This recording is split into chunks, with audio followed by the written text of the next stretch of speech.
Hello everyone, বাংলাদেশের মধ্যে গাপ্পির indoor setup তৈরি করতে কত খরচ হতে পারে বা কী কী লাগতে পারে সেই নিয়ে আজকে ভিডিও। চলুন আজকে ভিডিওটি শুরু করা যাক। এই গাইস, কি অবস্থা সকলে? আশা করি সকলে ভালো আছেন। তো এইটা হচ্ছে আমার রুম, যেইখানে আমি নতুন ইনডোর সেটআপ করতেছি। আমি একটু রুমটা ঝাড় দিয়ে নিছি এবং মুছেও নিছি, যাতে করে কোনো ময়লা টয়লা না থাকে, কারণ পানি পড়লে তখন প্যাক প্যাক হয়ে যাবে। আর এমনিতেও এইসব জায়গা একটু পরিষ্কার রাখাই ভালো। তো ব্যাক ক্যামেরা দিয়ে পুরো রুমটা একবার দেখাই নিচ্ছি। তো এইটা হচ্ছে রুমের দরজা, আর এইখান দিয়ে হচ্ছে আমার ওই রুমে যাওয়া যায়। আমি যদি একটু দেখাই, ওই যে আমার রুম, ওইখানে আমি ট্যাঙ্কগুলো রাখছি, ওইখান থেকে একটা একটা করে আয়না এখানে রাখবো। তো আমি এই সিরিয়ালে বেছাবো। এইখানে হচ্ছে আমার জুতার র্যাকটা খাবিজাবি আছে। আর এই ট্যাঙ্কগুলো আমি এখনও বানাই নাই, বানানোর সময় অবশ্যই ভিডিও করে দেব। তো চলুন এখানে বাকি ট্যাঙ্কগুলো আনা যাক। তো আমরা একে একে সবগুলা ট্যাঙ্ক এখানে নিয়ে আসব। আমি মোটামুটি ট্যাঙ্ক কিনেছি প্রায় 16 থেকে 17টা 18টার মতো ট্যাঙ্ক কিনেছি। আমার প্রত্যেকটার পিস পড়েছে 50 থেকে 100 টাকা পর্যন্ত। মানে কোনো কোনো দোকান থেকে আমি 50 টাকা করে পিস কিনেছি, কোনো কোনো দোকান থেকে আমি 100 টাকা করে পিস কিনেছি, কারণ একই দোকানে সবগুলো আমি পাইনি। তো আপনারা যদি আরেকটু রিসার্চ করেন বা একটু খোঁজেন আপনার ওই জায়গাতে, তাহলে আপনারা আরও কমে পেয়ে যাবেন। এর সাথে আমি 60 টাকা গজের প্লাস্টিক পলি ইউজ করেছি। তো আমি পলি কিনেছি 5 গজ, যেগুলো হচ্ছে প্রতি গজ 60 টাকা করে এবং ডাবল পার্টের ছিল। তো এগুলো খোলার পর আমি প্রায় 5 গজ পলিথিন দিয়ে 12 পিস এরকম ট্যাঙ্ক কাভার আপ করতে পেরেছি। আর এগুলাকে অবশ্যই আনার পর ভালো করে ধুইতে হয়েছে, কারণ হচ্ছে প্রচুর মাছের গন্ধ ছিল কিছু কিছুর মধ্যে, ধুয়ে ভালো করে শুকাইতে হয়েছে। তো এই দেখেন এখানে অলরেডি তৈরি হয়ে গেছে আমার ট্যাঙ্কগুলো, এবং আমি সাজা অলরেডি রাখিও দিয়েছি। এখানে কিছু আছে যেগুলো আমি এখনো ধুই নাই। যদি পরবর্তীতে আপনারা কীভাবে পলি পেঁচাইতে হয় সেই ভিডিও লাগে, অবশ্যই আপনারা কমেন্ট বক্সে লিখবেন, আমি কিভাবে আপনারা পলি করতে পারেন সেই প্রসেসটাও দেখাবো। তো আমি যেহেতু একটা মোটামুটি অনেকগুলো ট্যাঙ্ক আছে, এখানে পানি দিতে অসুবিধা হবে যদি বালতি দিয়ে দিই বারান্দা সেটআপের মতো। তো আমি অলরেডি একটা পাইপ কিনে আনছি, এতে করে আমার প্রত্যেকটা ট্যাঙ্কেই পানি দিতে খুব সুবিধা হয়। আর এইখানে আমি আমার প্রত্যেকটা ট্যাঙ্কের মধ্যে আপাতত মিথাইল ব্লু দিয়ে দিয়েছি। লবণ অলরেডি আমি দিয়ে দিয়েছি, সবগুলো হয়তো ভিডিও করা হয় নাই। মিথাইল ব্লু এটা হচ্ছে কাটাবন থেকে কেনা।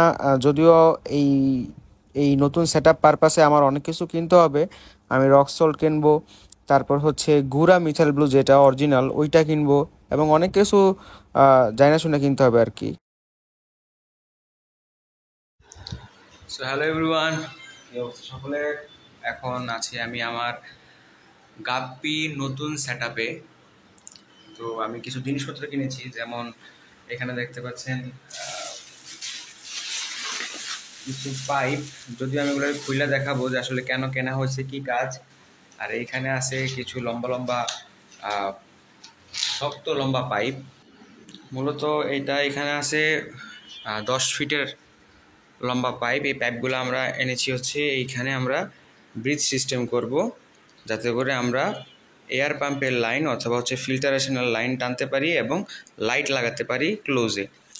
আর কিছু ছোটোখাটো জিনিস এনেছি, যেমন পাইপগুলো লাগানোর জন্য কিছু এল, কিছু টি। আর এইখানে আছে আমার এইখানে এয়ার পাম্প টানার জন্য হচ্ছে যেই পাইপ লাগাবো, এখান থেকে হচ্ছে ফিল্টারেশনের লাইন বের করার জন্য এই তারগুলো আমরা এনেছি। কিছু ইয়েও আছে। তো যারা যারা এই ভিডিওটি দেখছেন, আপনাদের কাছে ভালো লাগছে দেখতে, তারা অবশ্যই চ্যানেলটিকে সাবস্ক্রাইব করে আমাদের পাশে থাকবেন, এবং আমাদের এই ভিডিওটি কন্টিনিউ দেওয়া হবে। আপনারা গাপ্পি সম্পর্কে অনেক কিছু জানতে পারবেন, শিখতে পারবেন, এবং আপনাদের ফার্মের জন্য অনেকটা উপকারী হবে। তো আশা করি চ্যানেলটি অলরেডি আপনারা সাবস্ক্রাইব করে নিয়েছেন।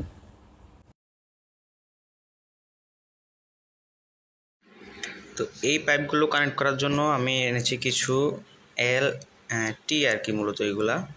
আর এগুলা তো হচ্ছে অন্য জায়গার, আর এগুলো হচ্ছে আমার এই ট্যাঙ্কে এটা দেব। তো সবার আগে আমি পূর্ণ করব, এগুলাকে পূর্ণ করার জন্য আমরা বারান্দা সেটআপে এগুলো দেবো। তো চলুন এগুলো নিয়ে চলে যাই বারান্দা সেটআপে।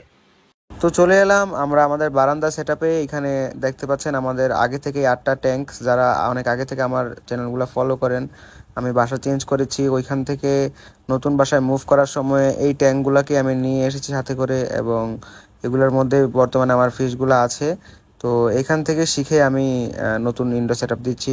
তো সিরামিক রিংগুলা নতুন ট্যাঙ্কে দেওয়ার আগে আমি পুরোনো ট্যাঙ্কে কিছুদিন রেখে দেবো, যাতে এই রিংগুলাতে ব্যাকটেরিয়া গ্রো করতে পারে এবং ব্যাকটেরিয়া বাসা তৈরি করতে পারে, যাতে করে যখন আমি পরবর্তীতে মুভ করলে খুব ইজিলি আমার নতুন ট্যাঙ্কে ব্যাকটেরিয়া এসে পড়ে আর কি।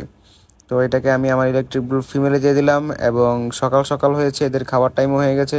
তো ভাবলাম চলেন এদেরকে খাবার দাবার দেওয়া যাক। সবার আগে শুরু করি আমার এই ব্লু টপেজ বেবিগুলা থেকে। এখানে ব্লু টপেজের সাথে কিছু ইলেকট্রিক ব্লুও আছে, একদম ছোট ছোট বাচ্চা ইলেকট্রিক ব্লুগুলা, হয়তো ভালো করে ক্যামেরাতে দেখাও যায় না, বাট অনেক পিচ্ছি। এই যে দেখানোর চেষ্টা করতেছি, এগুলা 1 সপ্তাহ বয়সও এখনো হয় নাই, একদম নিউ একদম বাচ্চা পাইছি। আর এগুলো হচ্ছে আমার ফিমেল, যেগুলাকে আমি সর্টেড করে রেখেছি। আপনারা জানেন যে আমি খুব সিলেক্টিভ ব্রিড করি, মেল ফিমেল আমার অলরেডি আলাদা করা থাকে। তো এখানে আমার ফিমেলগুলো আছে, আপনারা যদি চান তাহলে নিতে পারেন। আপনারা ইলেকট্রিক ব্লু চাইলে ট্রায়ো হিসাবে নিতে পারেন, 2টা ফিমেল 1টা মেল। আপনারা চাইলে জোড়া হিসেবে নিতে পারেন, যে মেল ফিমেল জোড়া আর কি। এইখানে আমার 3টা মাত্র বেবি আছে, কারণ আমি অনেক জানেন যে আপনারা মাঝখান থেকে গিফট দিছি প্রচুর ইলেকট্রিক ব্লু এর। সো এইখানে গিফটের সাথেই চলে গেছে বাচ্চা সব। আর এখানে আছে মেলগুলো আমার, এবং মেলগুলা কিন্তু অনেক কোয়ালিটিফুল, যদিও এখানে ভালো করে বোঝা যায় কিনা বুঝতে পারতেছি না। সাইড ভিউতে মেলগুলো খুব কোয়ালিটিফুল থাকে। তো এইখানে হচ্ছে আমার ব্লু টপেজের সেমি অ্যাডাল্ট। এই যে কোয়ালিটিটা দেখতেছেন ব্লু টপেজের, একটু ইউলিশ হয়ে গেছে। এই কোয়ালিটিটা এই বয়সের এই সাইজ নিতে চাইলে আপনাদের প্রতি জোড়া পেয়ার পড়বে 250 টাকা জোড়া। ব্লু টপেজ এই কোয়ালিটি। তো এদেরকে আমি খাওয়া দিয়ে দিচ্ছি। এদের কিন্তু মাত্র সেমি অ্যাডাল্ট, বাচ্চা পাইতে কিন্তু আরও সময় লাগবে।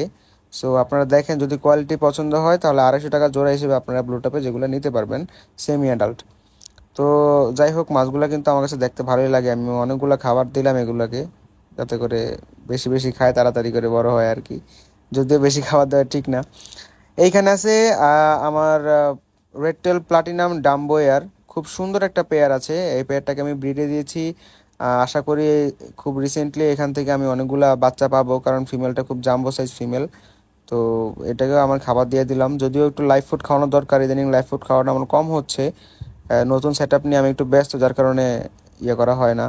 তো এইটা আমি খালি রেখেছি এই ট্যাঙ্কটা, যখন যদি বেবি দেয় তাহলে আমরা এখানে নেব। তো শিফট করলাম আমরা আমাদের ইনডোর সেটআপে। এখানে যদি দেখি একটা ট্যাঙ্ক ভালো করে, যে এইখানে আমি কিছু এলগি দিয়ে দিয়েছি। একটা হচ্ছে সিরামিক রিং আগের ট্যাঙ্কে, যেটাতে অলরেডি ব্যাকটেরিয়া আছে।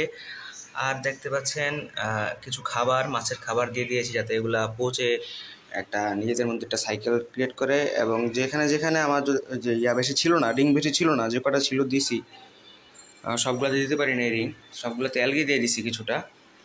যদিও আমি হালকা পানি চেঞ্জের করব আজকে, হয়তো বা এটা আজকে 3-4 দিন হয়তো বা হয়েছে সেট আপ আমরা করছি। তো আজকে আমাদের কাজ হচ্ছে আমরা এই পাইপগুলো দিয়ে এইখানে ব্রিজ তৈরি করব। তো চলুন শুরু করি।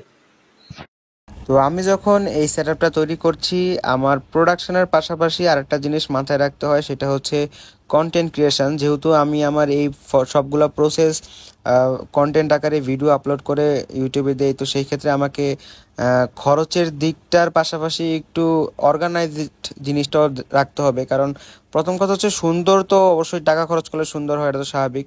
যেহেতু এখানে ইনভেস্টমেন্টটা কম, সেকেন্ড হ্যান্ড আমাকে ট্যাঙ্ক কিনতে হয়েছে, পাইপগুলো একটু দুর্বল কিনতে হয়েছে। তো সেই ক্ষেত্রে আমাকে একটু সৌন্দর্যতার দিকে বা স্মার্টনেসের দিকে একটু নজর দিতে হইতাছে। যার কারণে আমি ভাবছিলাম যে নর্মালি পাইপ টানার থেকে বেটার হবে যদি আমি একটা স্ট্যান্ড ক্রিয়েট করি। ওই স্ট্যান্ডের মধ্যে থেকে যদি আমি প্রত্যেকটা লাইন টানি এবং হচ্ছে লাইট দিয়ে দিই, তাহলে আমি যে কন্টেন্টগুলো ক্রিয়েট করব আপনারা সুন্দরভাবে দেখতে পারবেন আর কি। তো আমি যে স্ট্যান্ডগুলো তৈরি করতেছি একদম কম খরচ পড়েছে আমার। 3টা পাইপ, আমার প্রতিটা পাইপের পিস পড়েছে 70 টাকা করে, 10 ফিট। একটা পাইপ 10 ফিট, 70 টাকা।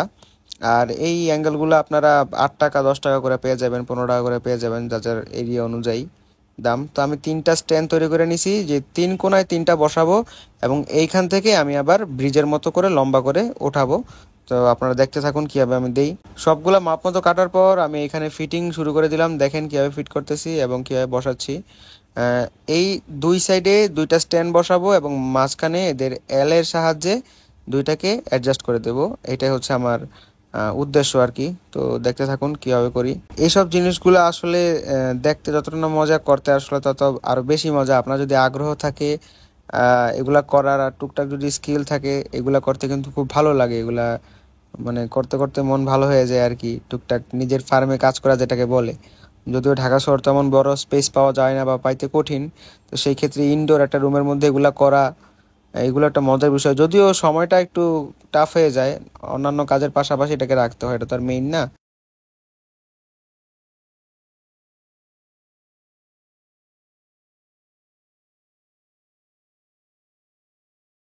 তো যাই হোক, আমাদের অলরেডি একটা ব্রিজ তৈরি করা হয়ে গেছে দেখতে পাচ্ছেন। দেখে একটু নড়বড়ে লাগতেছে, বাট ট্রাস্ট মি, এটা কার্যকরী হবে আশা করি।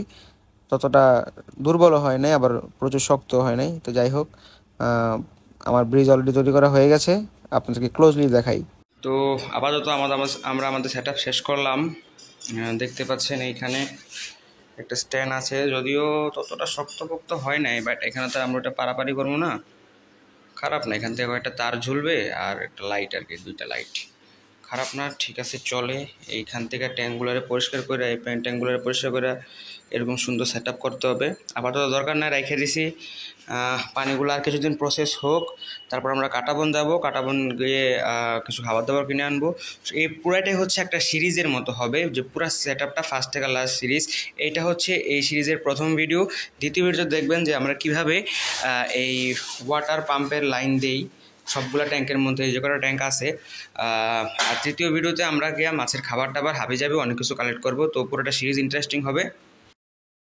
আজকে ভিডিওটা আমরা এতটুকু পর্যন্তই রাখতেছি। মোটামুটি ঘামে গেছি, গরমকাল, আর ভিডিও করার সময় ফ্যান অফ রাখতে হয়, নাহলে সাউন্ড হয় প্রচুর। দেখা হচ্ছে এই সিরিজের সেকেন্ড ভিডিওতে। ততক্ষণ পর্যন্ত সকলে ভালো থাকবেন। চ্যানেলটিতে নতুন হলে সাবস্ক্রাইব করে দেবেন, এবং হ্যাঁ, ভিডিওটা আপনাদের কেমন লাগলো অবশ্যই কমেন্ট করে জানিয়ে দিন। দেখা হচ্ছে পরবর্তী ভিডিওতে।